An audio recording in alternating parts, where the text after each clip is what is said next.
hay-adda cunnada adduunka ee magaceeda loo soo gaabiyo WFP oo dhanka cunno bixinta u qaabilsan xeryaha qaxootiga Dadaab oo ay ku jiraan kumanaan qaxooti Soomaali ah iyo magangalyadoon kale ayaa sheegtay in guud ahaan ay dhintay raashinka ay siin jirtay dadjowga qaxootiga ah ee Dadaab ku nool. Arrinkan ayaa hay-adda u sababaysay in deeq-bixiyaashii kaalmada ay ka heli jirtay hay-adda ay iyaguna dhaqaale xumo la soo diristay, taasina ay keentay in la dhimo raashin kadib labadii bilba ay hal mar qaadanayeen shacabka qaxootiga ah. Haddaba waa kuwan qaar ka mid ah shacabka xeryaha oo ka hadlaya sida uu arrinkani noloshooda saameyn ugu yeelan karo iyo walaaca ay qabaan maadaama xeryaha ay ku nool yihiin dadyow kala duwan oo qaar ka mid ah noloshooda ay ku tiirsan tahay deeqda raashin ee la siiyo.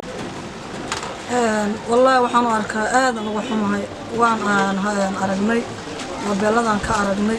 لبمي راشين كنا رسيد شري هرنا ومقاد ويراي أمسه هاي وح ومارت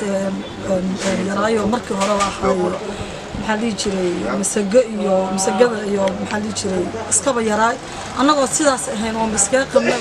وشان يتوون بيل هذنا الله بلاد السوق الآن هذنا وحنا ولسه وحنا راشين كنا لما يللي هاي عن تلفوننا كأرجمي هذا ما هو حنا وواحد آد وحنا وايو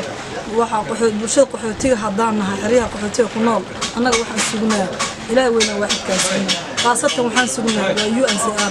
UNCR waxaan ka sugnaa raashinka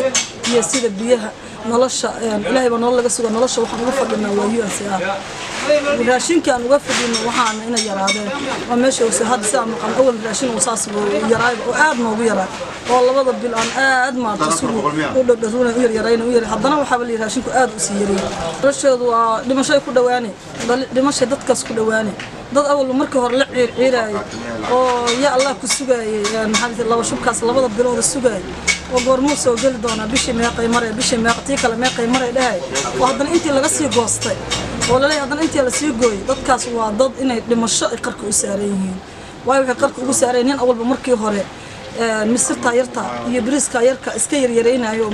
muskiilo 10 qoys ama 16 qofood ama 9 qofood ama 7 qof 8 qof ka kooban yahay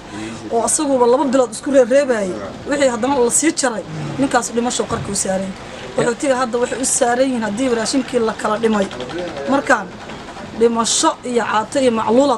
dadka ku soo socoto yar iyo waaweynba dib baan u arkaa dadka awal ayagoo 15 bir qaadan jireen ayaa waxa laga dhigay laba bilood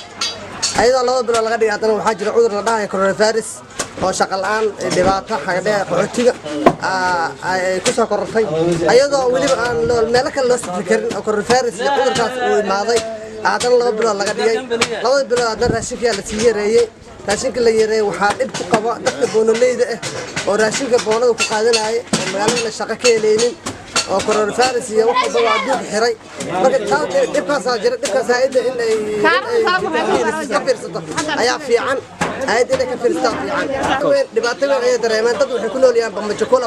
kaar baa la dhahay isma kaar la dhahay raashin lacag ugu soo dhacda dadkaas way yar waxaan sitaan laakiin dadka waxa ugu daran boonoleyda ah oo raashinka boonada ku qaadanaya ayaa ugu daran taasaan ugu dhib badan aad weyn ma qabna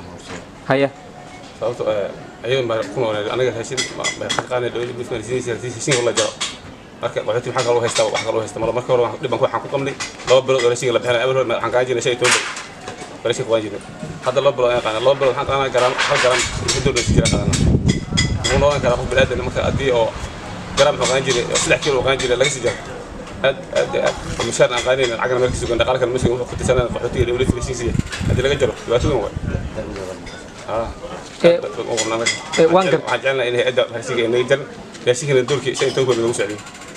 خلاص قحوتي أدى ولا عشان صوبته قحوتي وحكوت سيها هيدا كنت سيها هذه هالشيء بحنا هالشيء كثيرين أدى بدو قوان قحوتي أدى اسمه قوان لا بس صوبته هالشيء قحوتي على المسكين وحلاشين هالشيء بالسنة حوار بكورة دي ورسيق اللي يراي والله شو حتى أبغى كسيران مركب لو ضرب أنا كوك على 6 كيلو ومربي وبريسة كوك على أنتوا هذا السجرة قبل أوصل العزة والله وكاد ما يجي سعادة حسن أو جوك تحرر حاجة خير خاصة عن كهر لا راشينك والله بلاد لقى دقي أصلا الله بلاد ها هذا مسيري سامين أد ويا معايا marka dad baahan way joogan xarooyinka oo weli waxa aan muslimin waxa aan haysanin dadkan caawimaad inay helaan ayaan doonaynaa aad weyn ay yeelanaysaa waa kuna la soo kaceen awaara soo kacay ayadoo awaar soo kacay raashinkii haddana dib si yaray dad aad iyo aad weyn ayaan maanahay أنا هذا WFP waxaan ka codsanayaa raashinka oo ay maadaama ay yareysay inay sii kordhiso mooye inaysan yareen walaalow tan yareedaan ku warbi mayna galaashaha inay ardayda horta dhabta haddii lagu hadala mayna galaasha inay ardayda oo xaalad khatar ah eedi ardayda yaa matay yakin sheegay may wali on ardayda dalid duwan meel on hatan inay jarmale meel kale oo shaqeeyaan male shaqadaan may waxa inay ardayda masgaargaan wala soo arday ka fiijin nolol maalmeedka raadii jar raashinka ka dhakadi jarni maanaha kaalmaati amal han ka dhakadi jar raashinka hay'adda nasiida arday ka dhakadi jarni kaalmaati ka dhakadi jar alxamdulillah tiyada ay bunka noolayna hatan ardayda xaalad ardaydeena ka adag hatan aan meel hasaar inay raashinka qayb kumada la jara biyugi hordaan dhabka dhamni biyugi naftar soo ardayda silno lama bolo daraad ma jartay lama bolo amal diilahayn toobada lama bere oo bahdida maalin saddex ardayda mahadiyaas saas aadiye may codsadaan inay ardayda raashinka nin kordhi raashinka dhamma ma hayado tumishan beri la qaaday lama bolo laga dhigi dhamaaday bolo hatan meel sii walay lamada borood ku sii daran hatan meel jaray raashinka ka pomada la jaray lamada borood yada alkorba oo dabka qabnay ariiri ka qabnay oo ka dhawaataysanay ana la dhahay Nuurta Baytili Ibrahim ka tirsan qaxootiga xagar dheer liitu waxa dhibaato oo qabaha qaxootiga oo qabo waxa kamid ah biyaha oo laga jaray raashinkii oo laga jaray jiif oo fiican oo haysan guri la'aan biyo la'aan marka dhibaato ayaa ugu sugan qaxootiga horta meesha loo goorana la sii jiray haddana maxay laba bilood naga dhig haddana raashinka la sii jaray dhibaato aan ugu sugan baahay weyn ay qabaan qaxootiga marada qaxootiga dheer qaar ahaan haga dheer ka noolna wallahi niyow qaxootiga rafaad weyn baan ka qabna ahaato qaybti biyo qaybti raashinka eed baa dhimanka qabna haddii 6 bilood iyo biyo la'aan isku hayni oo rafaad silac ka noolayni motor halawsan motor kan aylan guray motor ka dan markay leegaaji biyooji hadan dhinaan baan waraabo waysana ka rafaasana awlaadi wal barashadiyo rafaad waay anagi iskuulka seeda intaas sheegal leey baas sheegal leey wal unki biyana mala jidki dhadaabi kan dhatung ma mara korta rafaada ka qabna hootina eed rafaadan ka qabna bi si dornaan biyo raashinka eed rafaadan ko markii hore raashin ma qaada jirnay la bil